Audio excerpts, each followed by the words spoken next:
Hello everyone, welcome back to my channel. If you are new here, my name is Alexa, and today I'm going to be doing my May reading wrap up. As always, we are going to start out with my genre breakdown pie chart. In the month of May, I read 2 fiction books, 2 thriller mystery books, 1 fantasy book, 1 young adult book, and 2 romance books. So that gives us a total of 8 books, which is definitely less than I am used to reading each month. I think I was in a little bit of a reading slump, not really because of any of these books specifically. I don't know what it was, but I think I am just about over it, so hopefully I will have a great reading month in June. As for my May TBR, I read 4 out of the 7 books that I picked out. Here is what was on my May TBR, and these are the books that I did finish. Not too bad, so let's go ahead and just jump into the first book that I read. I finally read The Invisible Life of Addie LaRue by V.E. Schwab. I have put this on so many TBRs and have been meaning to read it for the longest time, so I'm super happy that I finally read it. If you don't know what this book is about, it's pretty much following our main character, Addie LaRue,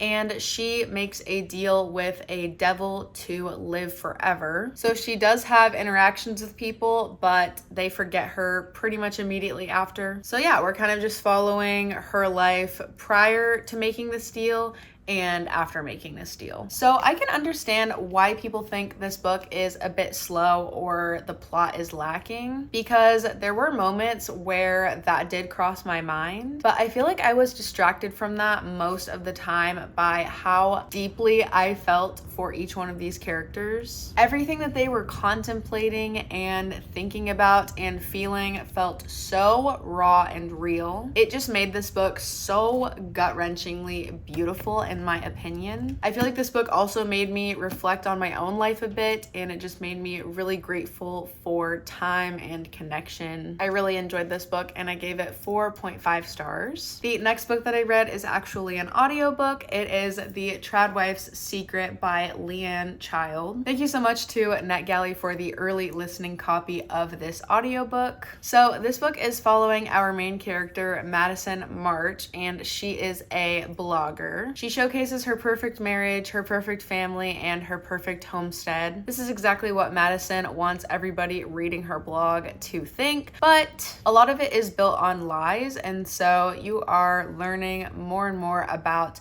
her life and the lies that she tells. This book is the perfect mix of toxicity and absurdity and drama. If you are a fan of the TV show The Secret Lives of Mormon Wives, or if you like the Housemaid series by Frida McFadden, you would definitely like this book. I had a really fun time reading this book and I gave it 4 stars. The next book I read is another thriller mystery book. It is Final Girls by Riley Sager. This book is following our main character, Quincy, and she unfortunately was a victim of a huge massacre, but she was the only one that survived, which now makes her a final girl. She's trying really hard to build a new life and move past everything that happened to her, but pieces of her past keep knocking on her door and she has to confront them and face them head on in order to move on from what happened. I think after reading this book, I have decided that I don't think I'm going to read any more books by Riley Sager. I just don't think this style of thriller mystery books appeals to me. Like, I had a fun time reading this book and it was entertaining enough to finish, but to me every single character just felt so disconnected and motiveless, and because of that, everything that went on in this book just felt very flat and one-dimensional and just overall not thrilling. Ultimately, I feel like the bad outweighs the good in my opinion. The other Riley Sager book I have read is The Only One Left. I definitely liked that one better, but again, I just don't think I like Riley Sager's books very much. And that is A-okay. I gave this book 2.5 stars. The next book I read feels like a massive accomplishment. I read Binding 13 by Chloe Walsh. I say it feels like an accomplishment because it is over 600 pages, and you guys know how I feel about long books. So this book is following Johnny and Shannon. Shannon has a very troubled past, and Johnny comes from a picture perfect life. Their lives intersect at school, and it's basically following their relationship and everything that happens between them. This book was not at all what I was expecting. I don't know exactly what I was expecting, but it wasn't this. I will say I don't think the writing in this book is going to be winning any kind of literary award, but I do think it is highly addicting. So I can understand why people are super obsessed with this book and this series, because even though it's super long, it honestly doesn't read like it's that long, if that makes sense. But I think overall, this just was not my favorite, but this is emotional and dramatic, and like I said, the writing is addicting. So I enjoyed it quite a bit, and after reading the ending, I will have to continue this series. Before I started this book, I was like, okay, I'm just gonna read the first book. There's so many books in this series and they're all so long, I'm probably not gonna read them. I take back all of that because I will probably be reading the rest of this series. Anyways, I ended up giving this 3.5 stars. The next book that I read is Daisy Haites, The Great Undoing by Jessa Hastings. This is the 4th book in the Magnolia Parks series. It's following some rich London socialites who are also affiliated with some gang lords. It's toxic, it's messy, it's dramatic, it's heartfelt, it's entertaining. I love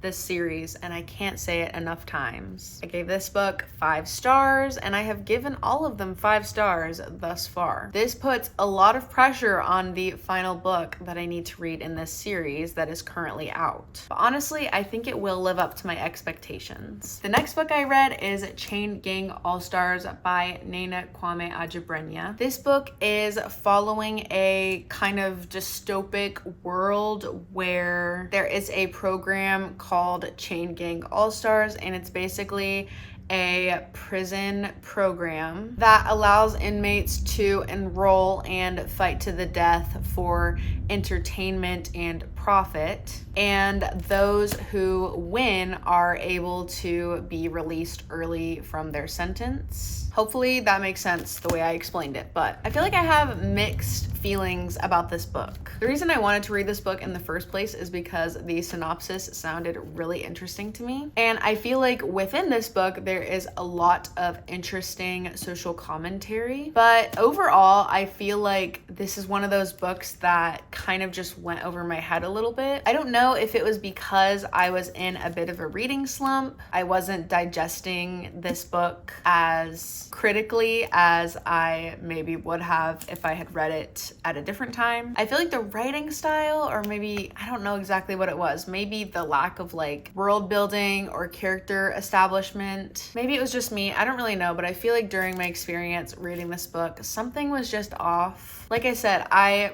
really love the synopsis, and I think that this book had a lot of interesting things to say, but I don't know if I truly digested everything that this book had to say. I don't know if that's the book's fault or my fault. I don't really know. I gave it 3 stars. I would honestly maybe like to go back and read it again at some point. The next book I read is The Names by Florence Knapp. This was the May Read with Jenna book club pick. So in this book, we are pretty much following our main character, Cora, who is the mother in this story. And in the beginning of the book, she is about to give birth to her son. And we start to see 3 alternate stories unfold based on the outcome of what she ends up naming this son. It's following a lot of complex characters and all of the things that they go through are rather traumatic. I would definitely check content warnings before reading this book. I love the concept of this book, and I feel like it was executed very well. Each storyline has something unique and different to tell the reader, but I feel like the story as a whole is still very cohesive. I feel like if you're sharing 3 alternate timelines in one book,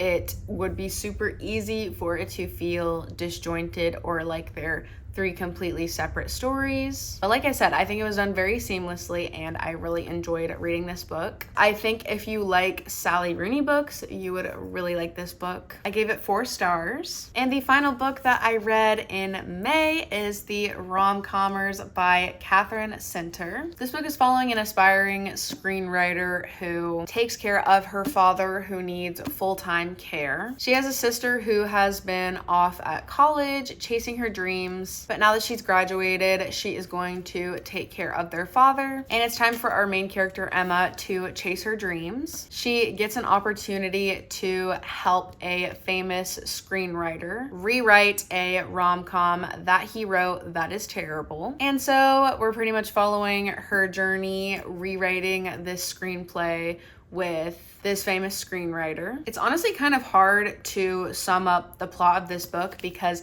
I feel like so much happens here. But even though it is very plot driven, I also feel like it is quite character driven. So I think it just makes it a super entertaining and well-rounded story. It also feels very fresh, and this is coming from somebody who has read a lot of romance books. I feel like it's hard to find something that feels fresh and not like a copy paste, and I feel like this gives us that. Really good. I gave this book 4 stars. And that is everything that I read in the month of May. Hopefully next month is a little bit less slumpy, and I'm really looking forward to it. Let me know what you guys read in May in the comments below, but for now, that is all for today's video. Thank you so much for watching. If you liked this video, make sure to give it a thumbs up and leave a comment down below letting me know anything you want to let me know. Also, feel free to follow me on Instagram and Goodreads. They are always linked in the description below. And make sure that you are subscribed so that you can see more videos from me in the future. But for now, that is all, and I will see you guys in my next video.